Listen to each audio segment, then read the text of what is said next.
Hello everyone, welcome to Catalysis by Vedantu. और बताओ क्या हाल चाल?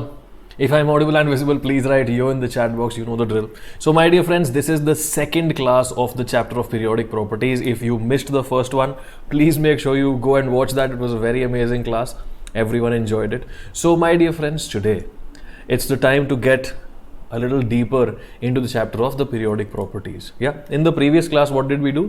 We understood how the modern periodic table is created. Yes, we understood how the modern periodic table is just a reflection of the electronic configuration of the elements. And if you remember the periodic table, then you can simply look at the periodic table and tell the electronic configuration of anything just like that. Yeah, the valence shell electronic configuration. It's very obvious to see that. Yeah, you just see the element, its position in the periodic table, and you know the electronic configuration. Yeah. So in case you want to know how to remember the periodic table, we have done a class on that as well. So please make sure you go check that out on the channel. It's called How to Memorize the Periodic Table. Chalo. So in today's class, what we will understand is one of these very interesting ideas of the screening effect. Yeah, and a lot of people get confused because of screening effect. I have no idea why. I'll try to explain it to you today, and I'm pretty sure you will enjoy it. Let's get into it. So my dear friends, screening effect is a very important concept of periodic properties, and all the other ideas that are there in this chapter, ionization energy, electron gain enthalpy, electron affinity, electronegativity, all of them to an extent are explained by the screening or shielding effect. Okay. Now, my question to you is, let's say this is the outer electron. Okay. This is the outer electron. Do you realize that it will face some repulsion because of the inner electrons?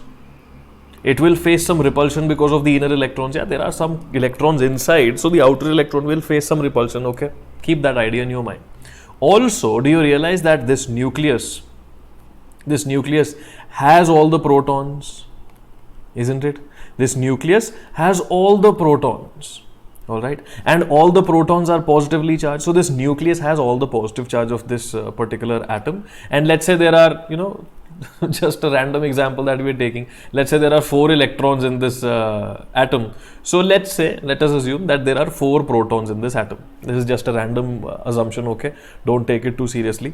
So let us say there are 4 electrons outside and 4 protons inside this atom. Okay? So what is the total positive charge at the center? 4 positive. Yeah. Now, my dear friends, if there was only one outer electron, if there were no inner electrons, if there was only the outer electron, then the outer electron will be able to feel all the 4 protons. Yeah. That 4 positive charge will be felt really well by the outer electron. But now, since there are some more electrons in the middle, the outer electron can't really feel the 4 protons totally because of this repulsion. Yeah, because there is some shielding that is happening. Okay. Maybe some of you understood what I'm trying to say. Maybe some of you didn't understand what I'm trying to say. Let me give you a definition, and then I'll give you a visualization, and because of that visualization you'll be able to understand what I'm trying to talk about. Okay? So let's read the statement. Statement says, this decrease in force of attraction between the nucleus and the valence shell is due to the presence of inner shell electrons, and this is called shielding effect or screening effect. Okay, this decrease in force of attraction between the nucleus and valence shell due to the presence of inner shell electrons is called shielding effect or screening effect. Okay? Fine. So what does this mean? That the nucleus wants to emit 4 positive charge. I mean, not emit, it has the power of 4 positive charge, but the outermost electron is not able to feel the entire charge because there are some electrons in the middle which are blocking the nuclear charge. Now let me give you an example. My dear friends, have you ever been to a concert? कभी concert में गए हो? If you haven't been to a concert, let's say, चलो, not a problem. Have you ever seen a concert on TV? Some award show, something. I'm pretty sure you have an idea of what a concert looks like. Let me also show it to you once again. Okay? This is what a concert will look like. Now, assume that the stage is the nucleus. Okay? The stage is the nucleus. This blue pen doesn't work really well for the stage. Yeah, black pen is fine. So the stage is the nucleus. There is some thing happening on the stage. There is someone dancing or someone playing some music, and you want to see what's going on the stage, right? You want to see what's going on the stage.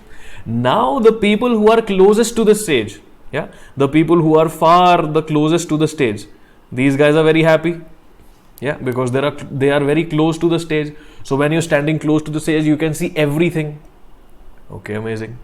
Now assume that this is you. Okay, let's say this is you. What is happening right now? Are you able to see the nucleus fully? No. Are you able to see the nucleus in its full glory? No, you are not. Why are you not able to see the nucleus in its entire glory? Because there are more people in front of you. Do you understand now? Yeah. You are essentially the valence electron. You want to feel the charge of the nucleus entirely, but there are so many people blocking your view. There are so many electrons blocking the charge. So my dear friends, all of these inner electrons, this guy, this guy, this guy, yeah, all of these inner electrons are doing what? These inner electrons are blocking your view. Yeah, these inner electrons are blocking the view, or can I say these are shielding the view? Shield kar liya na? Shielding is to stop something from going forward. Yeah, so to protect something from happening. Yeah, so over here, can I say that these are shielding your view? Isn't it? So you are standing behind, you are the valence electron. There are so many other people, so many other electrons in front of you which are closer to the nucleus. So because of their presence, you are not able to see the party that's going on the nucleus. Yeah. So my dear friends, the same idea applies over here for screening effect. The decrease in force of attraction between the nucleus and the valence shell electron. Okay, in the nucleus and the valence shell electron, just think of electron over here. Okay? So decrease in force of the attraction between nucleus and the valence shell electron is due to the presence of inner shell electrons. This is called shielding effect or screening effect. Got it? Make sure you note this idea down. This idea is very well written in the NCERT as well. Now the thing is, a lot of you would say, sir, please provide us notes, please give us PDF. See, in my regular classes, I do not give PDFs because giving PDF is like spoon feeding. Yeah, if I give you everything, then what will you do? You have to give the examination. It's your preparation. So make sure you are making your own notes. You can pause this video anywhere, spend some more time on this page, write things down and then move forward. You have to revise from your own notes later on, isn't it? 1.5, 2 years later, when you're actually giving the examination, you will open your notebook and you'll see, I remember everything. If I give you my PDF, you're not making notes, you'll keep my PDF somewhere in the computer, and then 4 years later, not 4 years later, 1.5 years later, when you open the PDF once again, you won't be able to remember anything because you haven't written anything down. Okay? So make your own notes. Trust me, that will help you. Chalo. So this is the idea behind shielding effect or screening effect. You can think of this concert example every time you want to think of what screening effect is.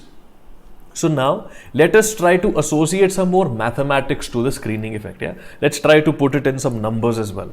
So once again, the same definition is over here: decrease in force of attraction between nucleus and the valence shell electron. Okay, this is because of the presence of the inner shell electron. Okay, great. Now the next thing, let us define something called the total nuclear charge. What is total nuclear charge? Total nuclear charge is essentially the total positive charge, isn't it? Total nuclear charge is the total positive charge on the species. So if there are Z number of protons, Z is what? Z is your atomic number. Yes, we all know that the number of protons inside an atom is the atomic number. Yeah. So the total nuclear charge will be Z positive. You can write Z positive as well. Z is the number of protons. That is the amount of positive charge. So total nuclear charge is equal to number of protons, positive sign. Great. Awesome. Now, my dear friends, this was the total nuclear charge, but do you realize on the outermost electron, this charge is not showing its full effect? only a certain reduction of this charge is showing its effect over there. Effectively, the total nuclear charge is not being experienced by the valence electron. Effectively, the entire glory of the stage is not being experienced by the valence electron who's standing a little behind. So that is why we come up with the concept of effective nuclear charge. Yes, the effective nuclear charge is the net positive charge experienced by the valence electron. So do you realize that this effective nuclear charge, just look at this box that I'm making over here, this effective nuclear charge, let's call this Z star, will be equal to the total nuclear charge minus something. Minus something, because it's obviously going to be lesser than the total nuclear charge. Obviously ना, पूरा जितना nuclear charge है उतना आपको नहीं मिल रहा, उससे कम ही मिल रहा है. तो जो आपका ये न्यूक्लियर चार्ज इफेक्टिव है ये पूरे न्यूक्लियर चार्ज से कम रहेगा. Fine. So Z star is equal to total nuclear charge minus something. This something, okay, this something is a property that depends on what atom you have. Okay, this something is different for different elements. Okay, for every different element this something is a different number. Okay, what is this something called in terms of chemistry? This something is known as the screening constant or shielding constant. Okay, got it? This sigma, this something is represented by this Greek letter sigma. Okay, this is the Greek letter sigma. So this something, this reduction in total nuclear charge is represented by this something, and it is also known as the screening constant or the shielding constant. It is a value that is different for different elements, and it is best determined by an experiment. Okay, it is best determined by an experiment, but there is a mathematical approximation. Okay, there is a method of mathematical approximation of the screening constant. And by the way, let me tell you, this is not in any syllabus. Okay, some people might have taught you this idea, it's fine, but it's not in any syllabus. So this mathematical approximation model is known as the Slater's rule. Okay, it's not very accurate, by the way, it just gives you a brief idea of what the screening constant should be. So this Slater's rule essentially tells you that if you have this many inner electrons, then you have to reduce this much charge. If you have inner electrons here, there you have to reduce this much charge, etc. My dear friends, Slater's rule, please do a self-study on Slater's rule. Okay, it's not a part of the syllabus, never are questions asked from it. So just do a quick self-study on Slater's rule. You can just do it on Wikipedia. Okay, so as you know, in all of my classes I give you some self-study, some homework to do. So this, my dear friends, is something that you have to do on your own from Wikipedia. After I explain the idea of shielding effect to you in today's class, you will be easily able to understand that. There's no need to remember it specifically. Fine. So practically speaking, it's best to determine the screening effect via an experiment, and it is different for different elements. Okay, it is different for different elements. Acha. Now, my dear friends, before we move forward, tell me one thing. This is you. Yeah. There are more people right next to you. This guy is standing right next to you. This guy is, let's say, standing right next to you. Assume, slight difference in the image, but I'm sure you understand that these guys are right next to you. Yeah, you are looking at the stage. This guy is looking at the stage, right, standing right beside you. Yeah, एक और बंदा यहाँ खड़ा, he is also watching the stage. Are they affecting your view? No, right? The people who are standing right next to you do not affect your view. Okay. So, if you are the valence electron, other valence electrons will not bother you. The inner electrons will bother you. Got it? I'll repeat the statement in Hindi. अगर आपके साथ में लोग खड़े हैं तो उनकी वजह से आपका व्यू इफेक्ट नहीं हो रहा, जो आपके सामने खड़े हैं उनसे व्यू इफेक्ट हो रहा है. सो वैलेंस इलेक्ट्रॉन्स की वजह से स्क्रीनिंग का इफेक्ट ज़्यादा नहीं होता, बट जो इनर इलेक्ट्रॉन्स हैं उनकी वजह से स्क्रीनिंग इफेक्ट होता है. Okay, so someone was asking me someday in one of the comments that, sir, in NCERT there is a statement that says that the electronic repulsion of a valence electron with inner electrons is more important than its repulsion with the valence electrons itself. This is what it means. Screening effect is shown by inner electrons. Yeah, cool. So my dear friends, let's try to figure out what shielding depends on. More shielding equals to lesser total nuclear charge. Yeah, I hope you understand. More screening, okay, more screening, एक second मेरे spelling अजीब हो जाते हैं, implies lesser effective nuclear charge, isn't it? If you shield more, if there are more people standing in front of you, your view will be obstructed the most, right?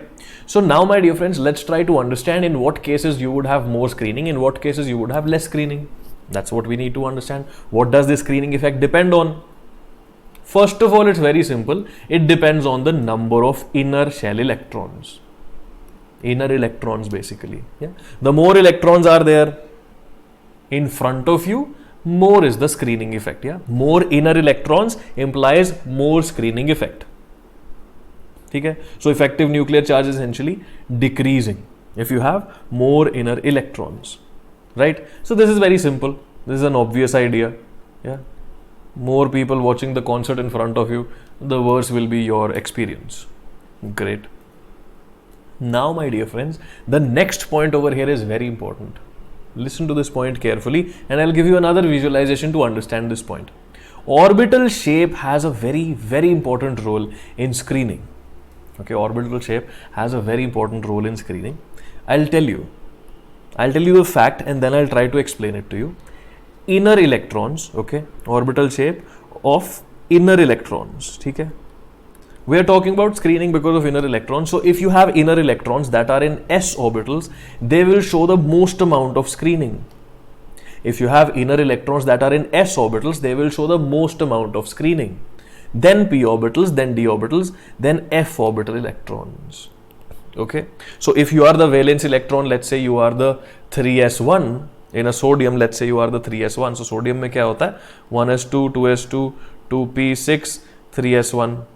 Yeah. So if you are the valence electron, then 2p6 electrons will show less screening effect than the 2s2 electron. Okay. So what I mean to say is that take any one of these electrons, take any one of these electrons.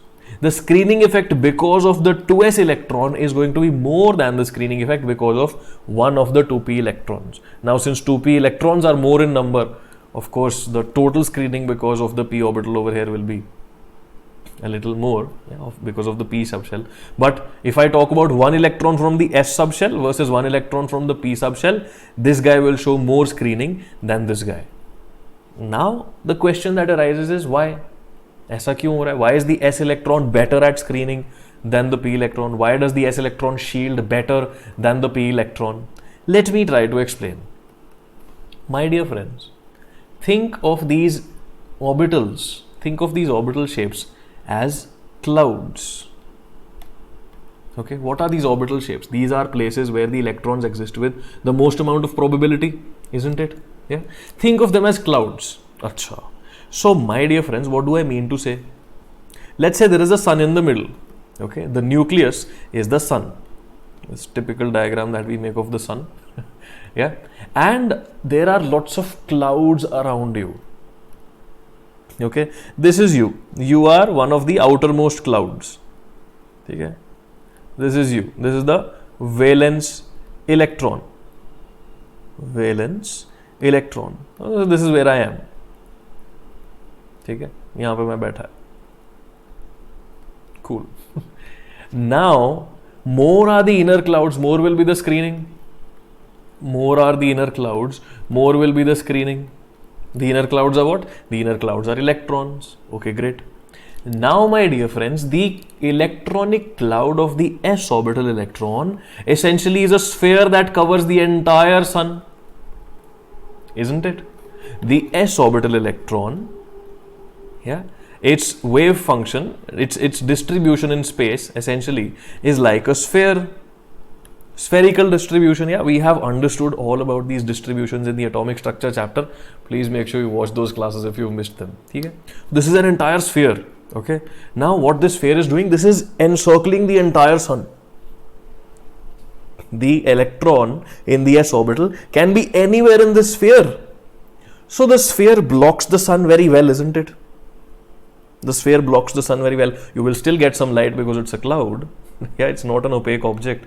It's just an electron cloud over there. The electron can be anywhere in the sphere at any point of time. It's moving around the sphere in some random motion. We don't know about that. But the thing is that this sphere, the electron cloud, encompasses the entire nucleus. ये पूरा nucleus को cover कर ले रहा है. Right? So that is why s orbital electrons show the most amount of screening. Now let's think about the p orbital cloud. P orbital cloud, if you look at it, will look something like this. कुछ ऐसा दिखेगा. Let me try to draw it. Yeah. It will look something like this. This is the p orbital electrons cloud. My dear friends, do you realize that there is a gap over here? Node.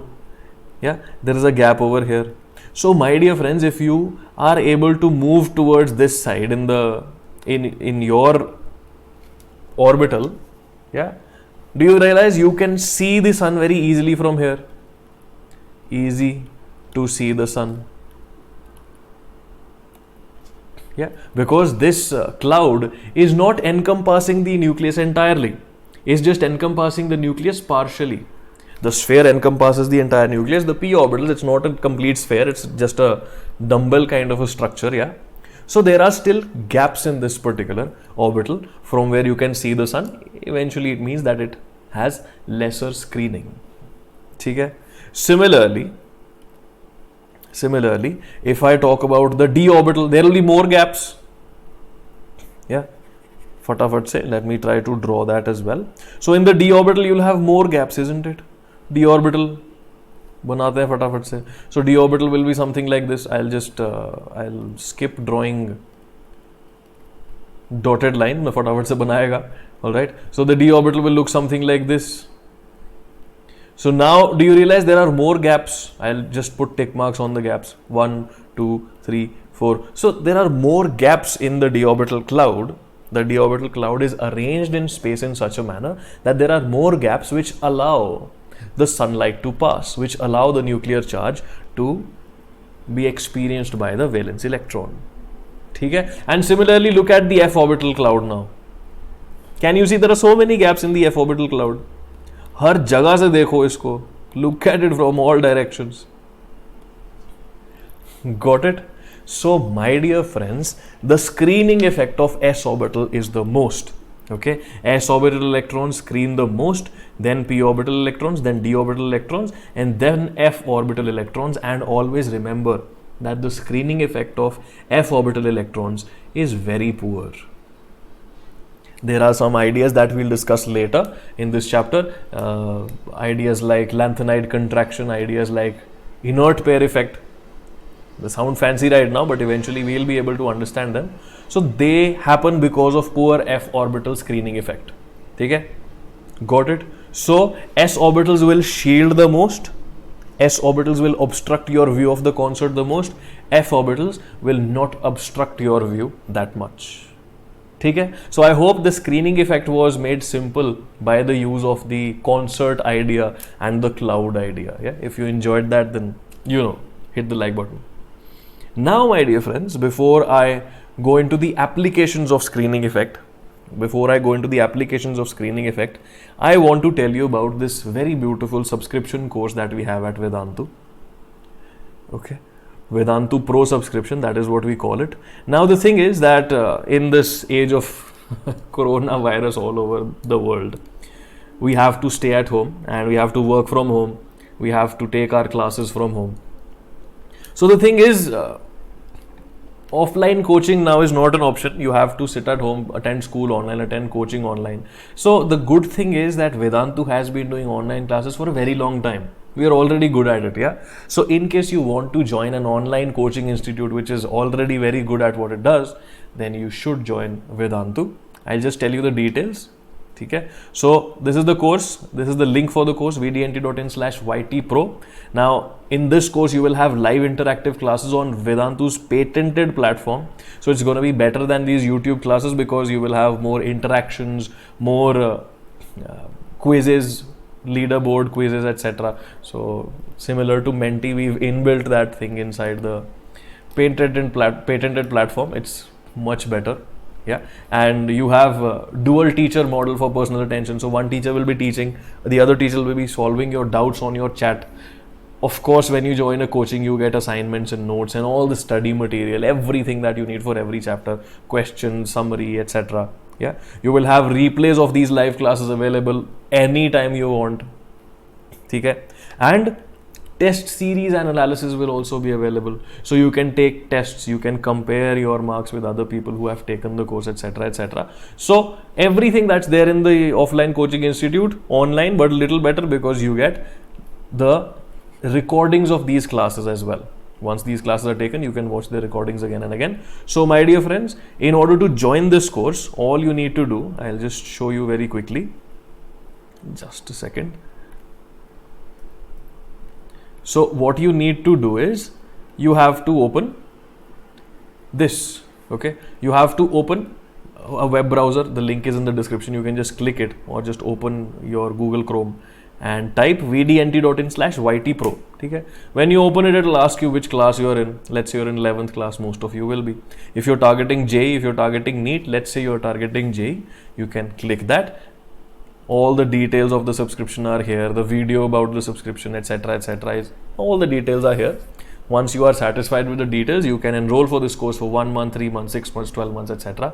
And you also have coupon codes for discount. So if you add the coupon code PHJEEPRO, then you will get a very beautiful discount as well.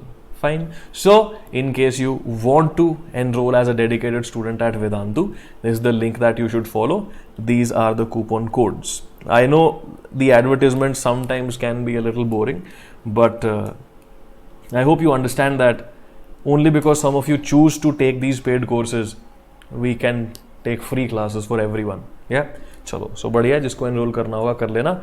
All details are in the description box down below as well. Chalo. So coming back to screening effect, people.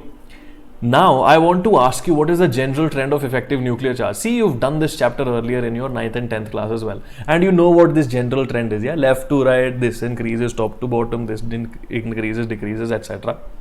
We have to do the same thing for effective nuclear charge. Okay, and I'm pretty sure you've done that already in your earlier classes. Even if you haven't, don't worry, we'll do it right now. There are some weird noises that come from the highway at times. Chalo.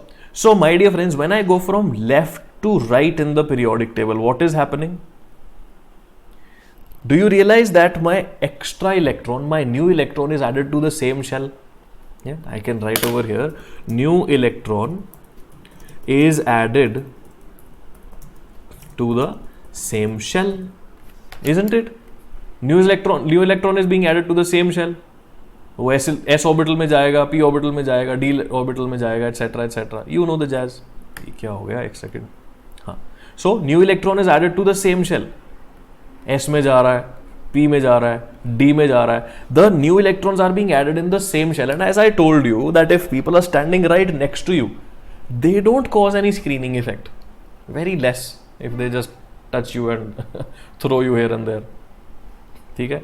So when the new electron is added to the same shell, this does not affect the, does not increase the screening. This does not increase the screening. But my dear friends, do you realize at the same time the total nuclear charge is increasing? Yeah? Do you realize that the total nuclear charge is increasing? So there is no effect in screening effect, but the total nuclear charge is going up. Both of these things combined together imply that the effective nuclear charge increases, isn't it? Yes. Going from left to right, you are adding more protons, but the electrons are being added right next to each other.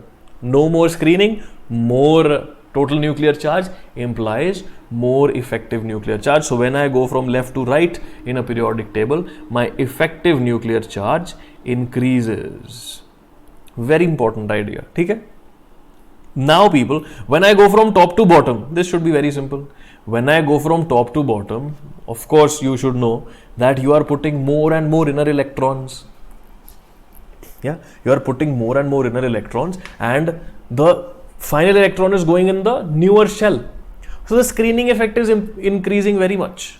Okay, down the group, the effective nuclear charge, okay, down the group, the effective nuclear charge, my dear friends, is in fact decreasing. Okay, why is it decreasing? Because the final electron is going away from the nucleus, isn't it? The final electron is going away from the nucleus, so it's very far off. First of all, then there are so many inner electrons. Yeah, so distance from the nucleus increases, so many inner electrons increase, screening effect increases very much. Because there is so much screening effect, the effective nuclear charge, when you go down the group, it decreases. Okay? Effective nuclear charge decreases. In some cases it decreases very less, but overall if you talk about it, it decreases. Okay? In some cases it will decrease very less, we will see those cases as well, but overall it is decreasing.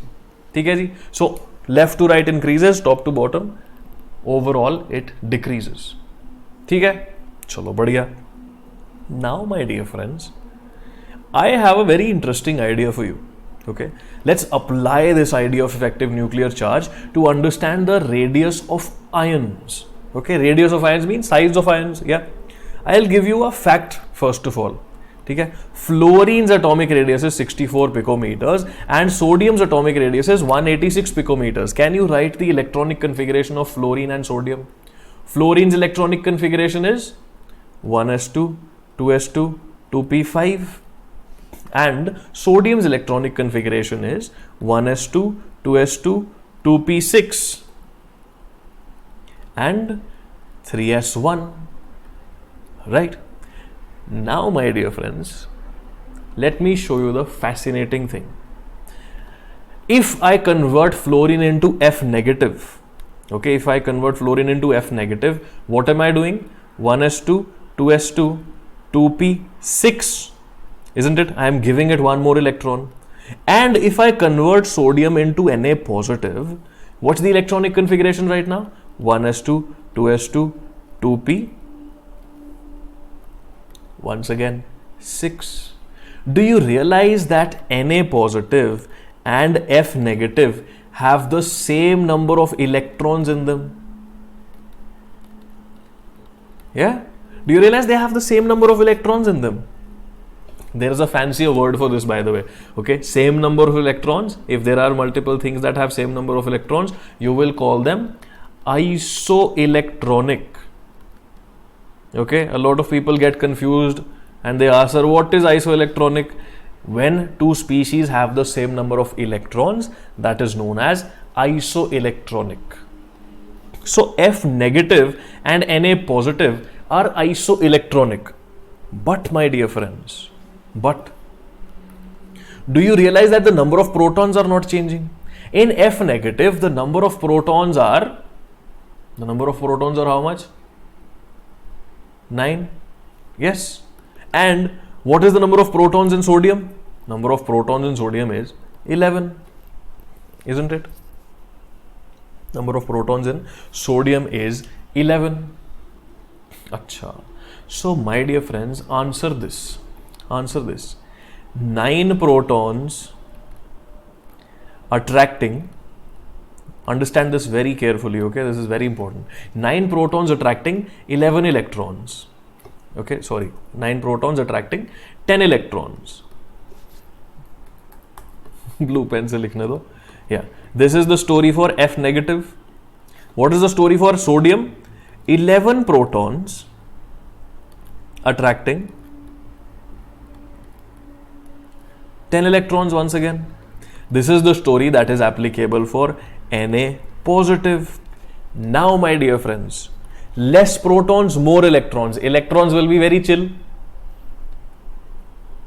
Yeah. Less protons, more electrons. Electrons are going to be chilling out. Yeah, they'll be nice and spread out because there are not enough protons to control them. Yeah, isn't it? Acha. Now, my dear friends, on the other hand, 11 protons trying to control 10 electrons. There are more protons, there is more effective nuclear charge. They will hold the electrons close to them, isn't it? So, what am I trying to say? That in the first case, the electrons are chill. In the second case, electrons are held strongly, isn't it? Electrons are held strongly. Yeah. Imagine your friend holding you versus the Great Khali holding you. You know who the Great Khali is, like he's the wrestler. Yeah. If you don't know him, you of course would know John Cena. So imagine some of your friend holding you versus Great Khali holding you. If your friend is holding you, you'll be like, ठीक है भाई मैं जा रहा है. You will escape from your friend's grip and go away. But if the Great Khali is holding you, no matter how much you try, you will have to stay right next to the Great Khali. Yeah. So over here, my dear friends, do you realize that F negative will be a larger species in size? Okay, bigger size, or should I write more radius? Because what is radius? See, radius is the distance from the nucleus to the outermost electron. This is the radius. Now, since the nucleus is not able to attract the electrons so well, the electrons are nice and chill, spread out. More radius. Na positive, on the other hand, will have a lesser radius, isn't it? Think about it once again. 9 protons attracting 10 electrons, 1 electron is extra, chilling, far away. 11 protons attracting 10 electrons. Nice grip, keeping it close. Let us see the fact now. Ready? So, my dear friends, fluorine's atomic radius is 64 picometers. Sodium's atomic radius is 186 picometers. Look at the difference now. F negative's ionic radius, F negative is an ion, so F negative's ionic radius is 136 picometers. Such a huge increase in size. And Na positive's ionic radius is 95 now. Initially, fluorine was smaller than sodium. Yes, but now F negative is larger than sodium positive because of the imbalance that you've created in the number of electrons. So, my dear friends, listen to me carefully. For isoelectronic ions, okay, for isoelectronic ions means same number of electrons.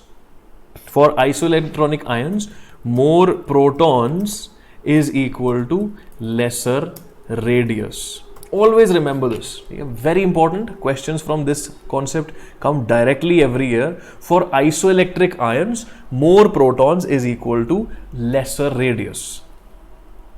Let's try to solve for, hold on, एक second, हाँ, तो इसको solve करने की कोशिश करते हैं. Let's try to see what's going on over here. First of all, I'm saying notice the similarity. The similarity in all of these, I'm sure you've already noticed, is that all of these have 10 electrons. Yes, all of these have 10 electrons. So now, my dear friends, let's write down the number of electrons they have and also let's write down the number of protons they have. ठीक है? Electrons और protons दोनों लिखते हैं अपन. चलो. So, my dear friends, number of electrons in all of these species is 10. You can count if you want. 10 electrons each. Great. Number of protons in oxygen is 8. Fluorine is 9. Sodium is 11. Magnesium is 12. What did I tell you? More protons equal to lesser radius. So if I have to write the radius order of these guys, okay, order of radius, what will I write? The radius for Mg2 positive is the smallest, isn't it? Radius for Mg2 positive is the least compared to Na positive, compared to F negative, compared to O2 negative. O2 negative will be the largest because there are less protons, more electrons. So electrons are nice and chill. They are floating around as much as they want. You can imagine it like that. ठीक है जी. So the order of radius will be something like this. Always remember the idea that for isoelectric ions, sometimes also known as isoelectronic species, isoelectronic species means things that have the same number of electrons. So for isoelectronic species, more protons implies lesser radius. Got it? ठीक है. Let's now apply whatever knowledge we've gained in some questions. थोड़े सवाल करते हैं, तब मजा आएगा. चलो, I have 4 very nice questions for you over here. First question, in which of the following pairs both the species are isoelectronic, but first one is larger in size than the second? Yeah, pardon the grammar of the sentence, वो ऐसे ही लिख दिया फटाफट से. In which of the following pairs both the species are isoelectronic, but the first one is larger in size than the second? First of all, you have to figure out isoelectronic species. Acha, for that, let's just quickly draw a little bit of the periodic table. Yeah. So you have boron, carbon, nitrogen, oxygen, fluorine, neon, and under these you have aluminium, silicon, phosphorus, sulfur, chlorine, and argon. Yeah. Just a little bit of the periodic table which we need to remember. How to remember the periodic table? I have taken a specific class on that. Please make sure you watch it if you haven't already. Cool. Chalo. So this is what we have. Now, my dear friends, can sulfur 2 negative and O2 negative have the same number of electrons? O2 negative will have number of electrons equal to neon. S2 negative will have number of electrons equal to argon. Yeah, neon has 10 electrons. O2 negative will have 10 electrons. Sulfur and oxygen can never be isoelectronic. Cancel. Next one, chlorine negative and S2 negative. Okay, these can be isoelectronic.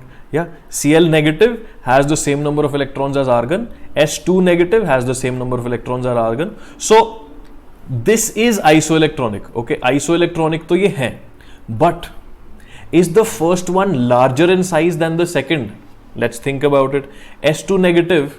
Okay, if you think about the number of protons without even thinking about the number of electrons over here, S2 negative has lesser protons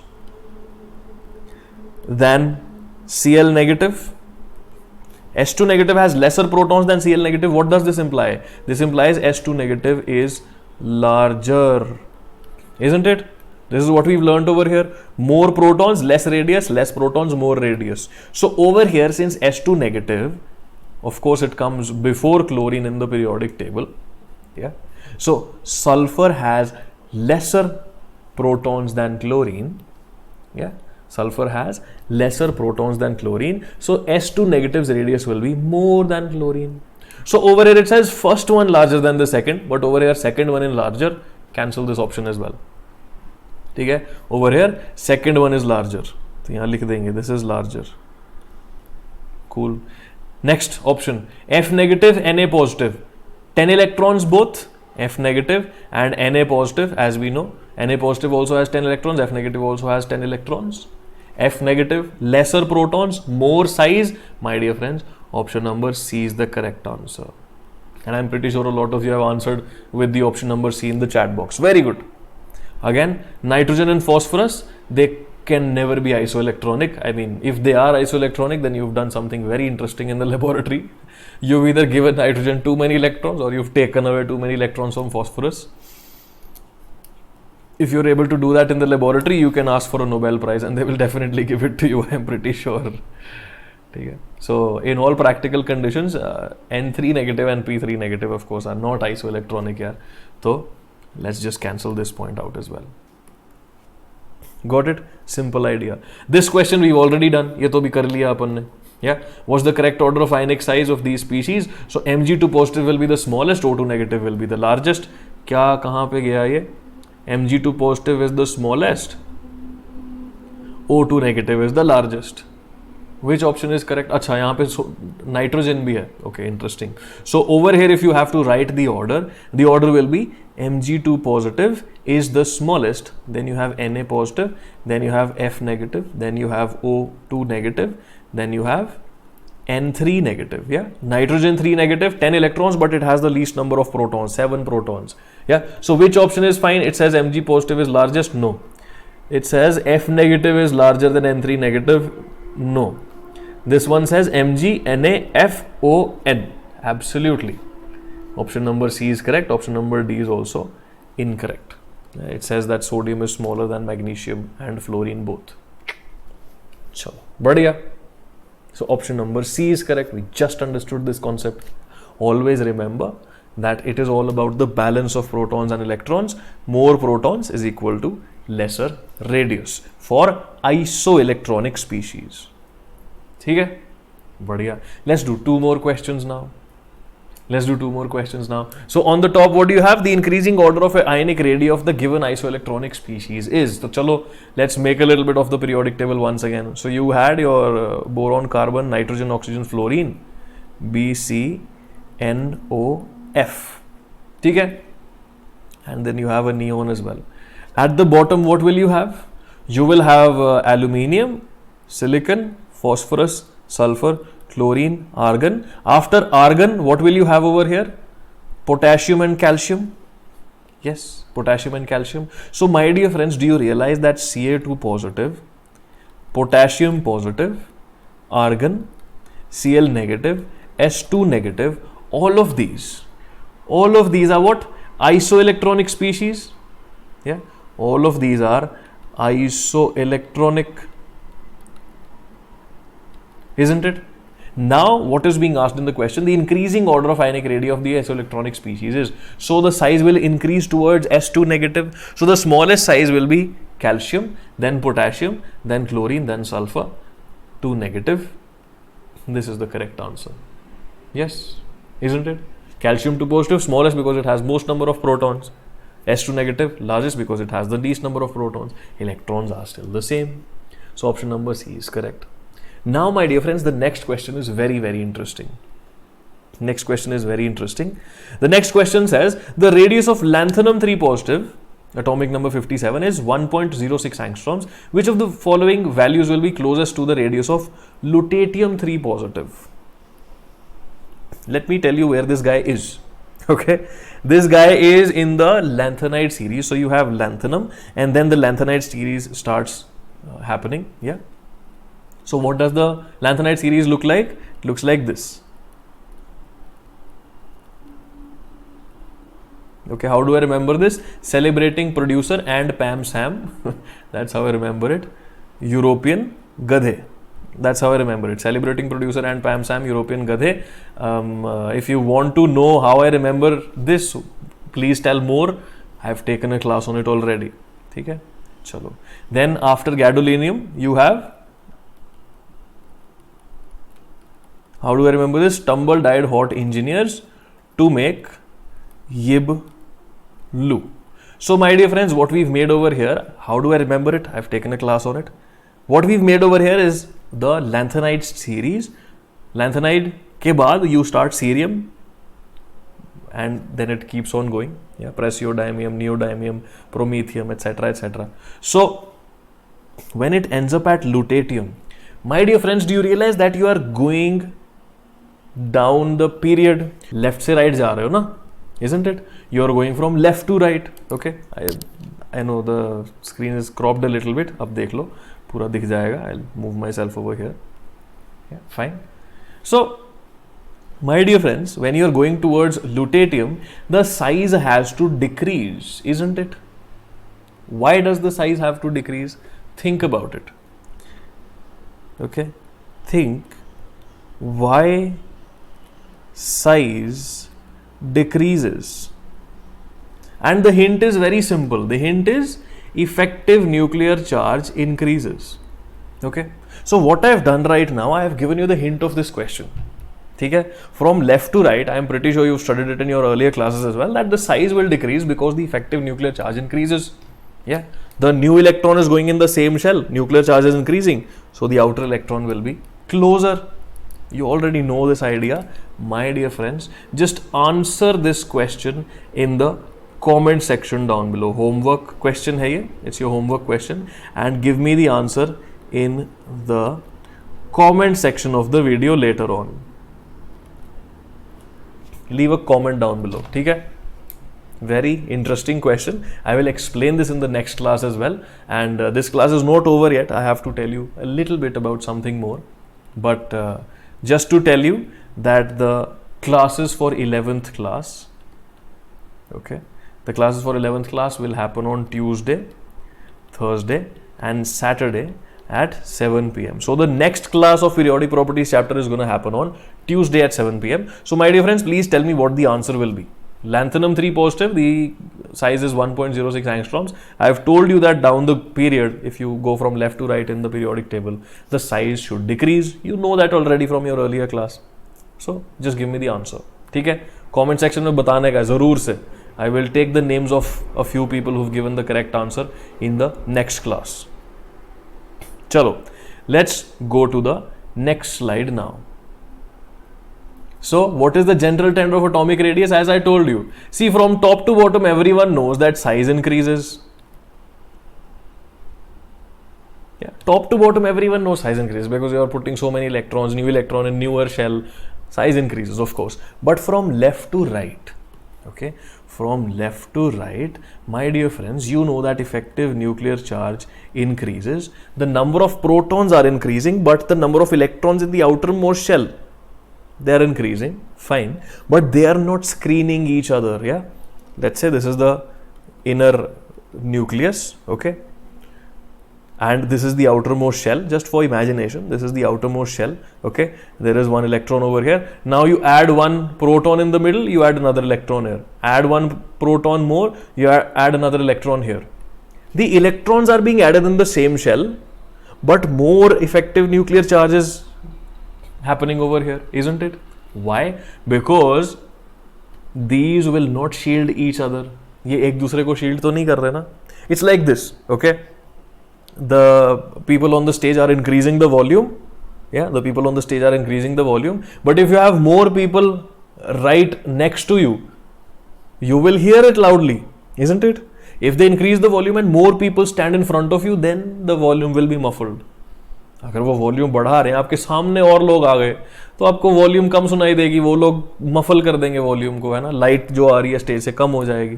but light अगर बढ़ रही है stage पे, volume बढ़ रही है अगर stage पे, अगेन द कॉन्सर्ट एग्जांपल, आपके साइड पे लोग होंगे, आपको फर्क ही नहीं पड़ेगा, आपको और ऊंचा और अच्छा दिखाई देगा. Yes, got it. So my dear friends, because the effective nuclear charge increases, the radius when you are going from left to right, generally it decreases. Okay, when you're going from left to right, in general the atomic radius should decrease because of the increase in effective nuclear charge.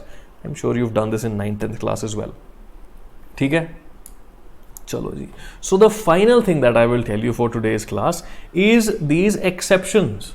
See, inorganic chemistry is this beautiful thing where you will see lots of exceptions. I'm pretty sure a lot of you have seen the series called Quota Factory.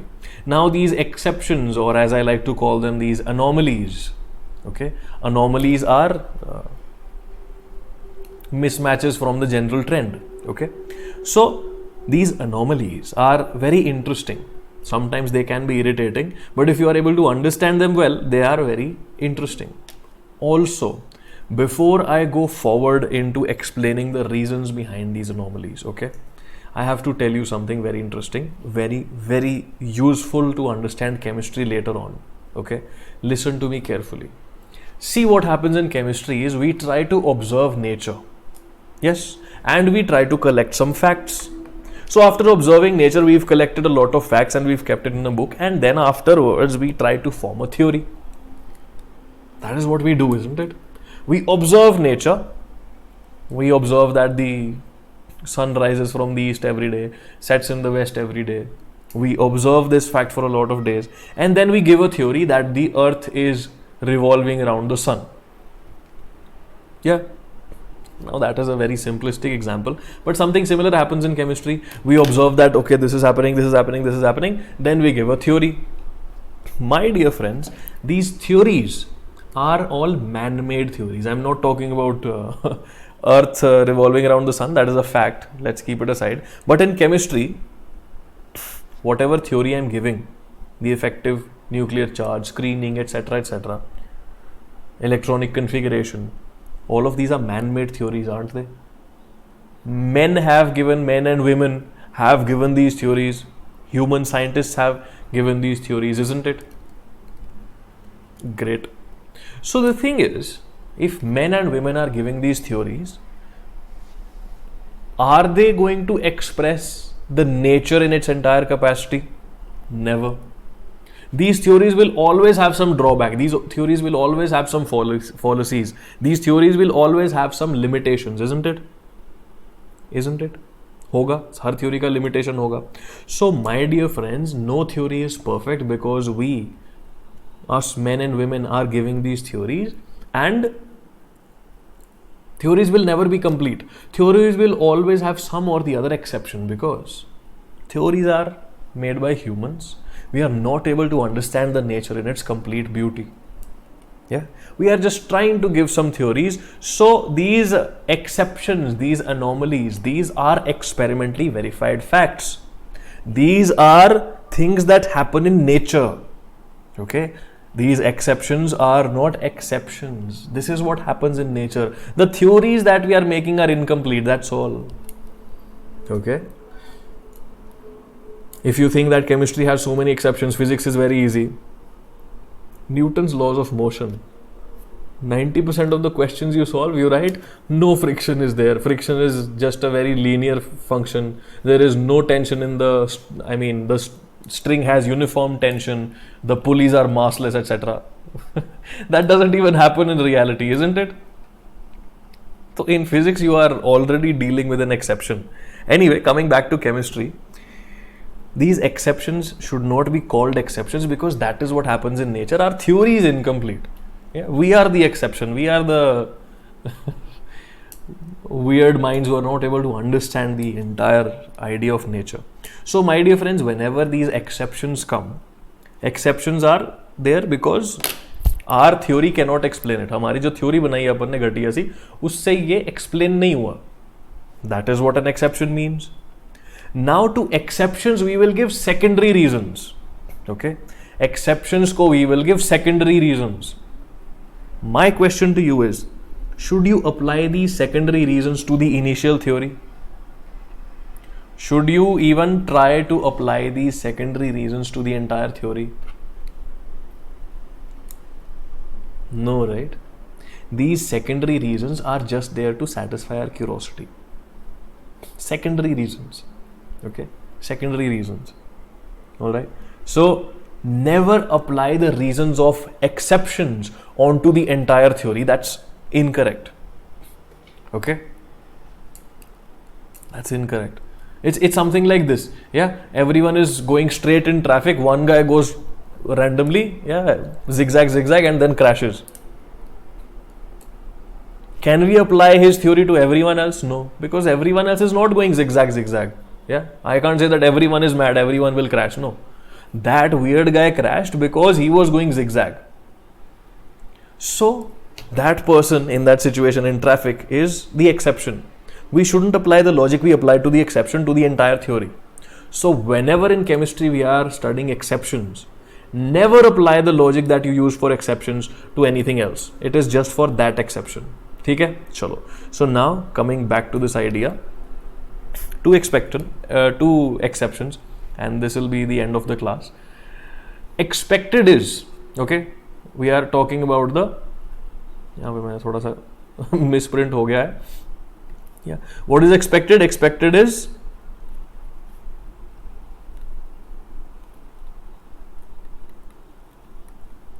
do you recognize this family? This is the boron family. I'll make it over here. Boron, aluminium, gallium, indium and thallium. Yes.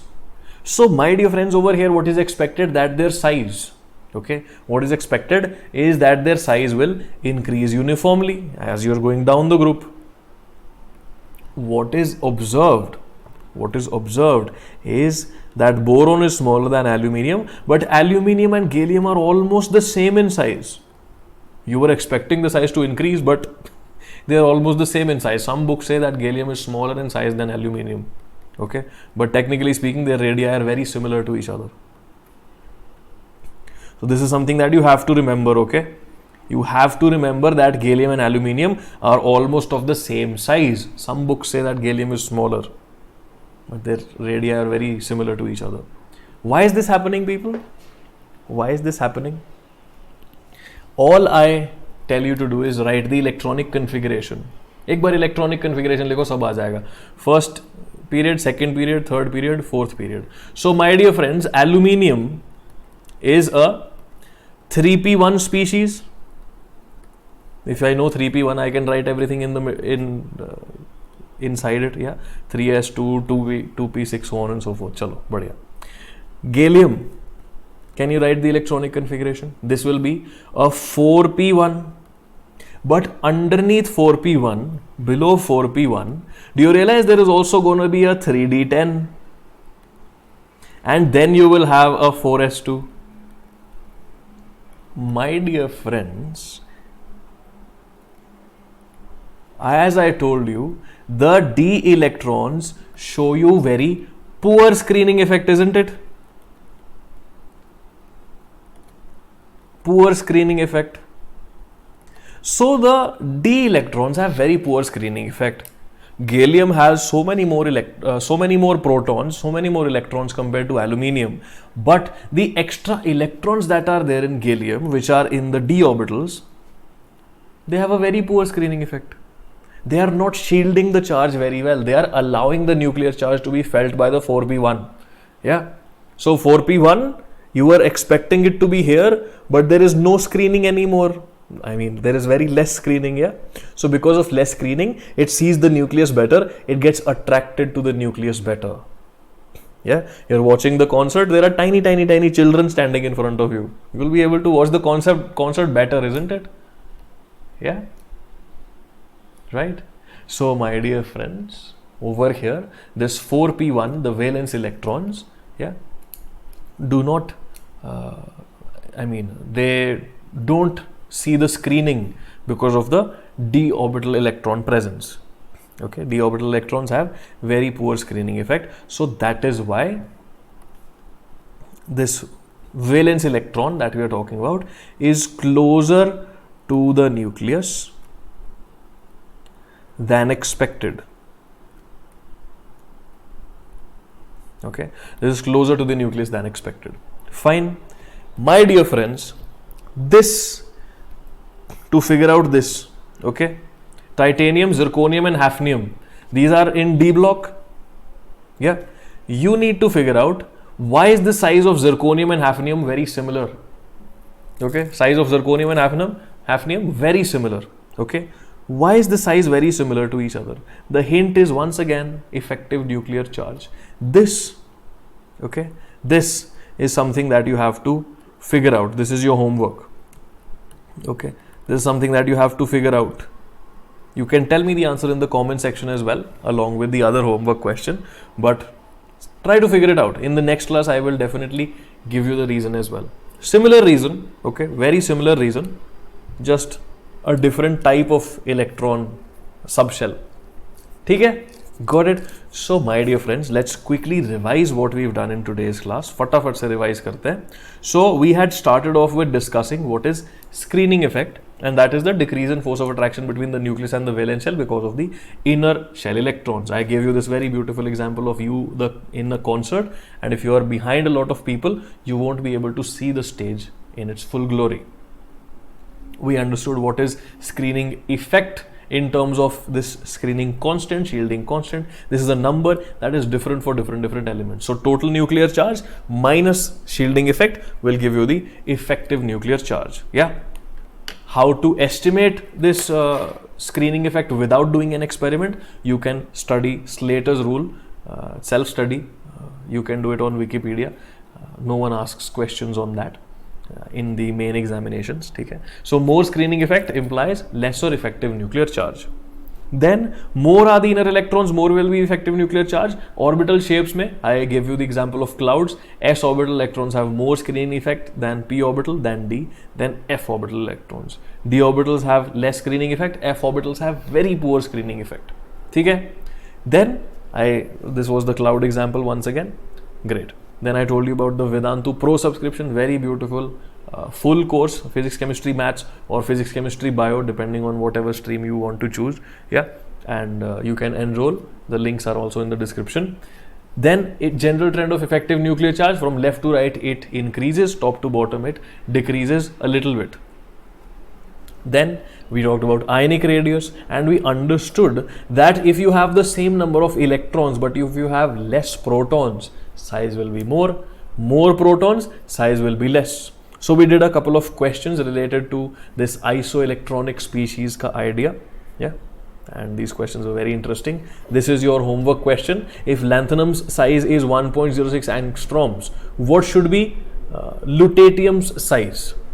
What should be lutetium size? Will it be 1.06? Will it be more? Will it be less? Give me the answer in the comment section down below. And after that, we understood the general trend of atomic radius. From left to right it decreases, from top to bottom it increases, and we saw a few exceptions in it. First one is that aluminium and gallium have very similar sizes. In some books it says gallium is smaller, also because of the poor screening effect. Okay? Next one is zirconium and hafnium have very similar sizes.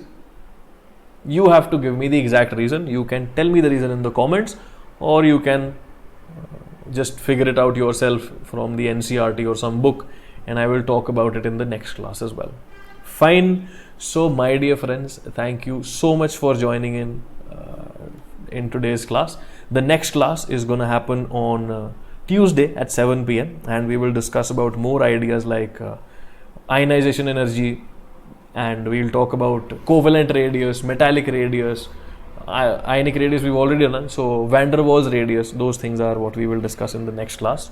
So people, if you enjoyed today's session, please make sure you hit that like button, stay subscribed to the channel, leave a comment down below, and I will see you very soon. Thank you so much for joining. Bye bye, take care, ciao.